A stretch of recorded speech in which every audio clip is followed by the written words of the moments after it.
વલસાડના Sarodi national highway પર Eicher tempo અજાણ્યા ટ્રક સાથે અથડાતા અકસ્માત સર્જાયો, ક્લીનરને ગંભીર ઈજાઓ।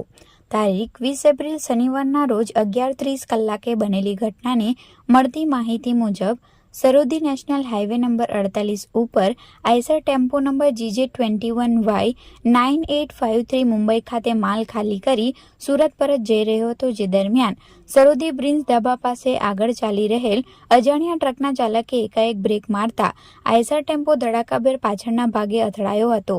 જોકે ઘટના બનતા આગળ ચાલી રહેલ અજાણ્યો વાહન ઘટના સ્થળેથી ફરાર થઈ ગયો હતો અને હોટલ સંચાલકો તથા રાહદારીઓ ઈજાગ્રસ્તની મદદે દોડી આવ્યા હતા અને ઘટનાની જાણ 108 એમ્બ્યુલન્સને કરી હતી।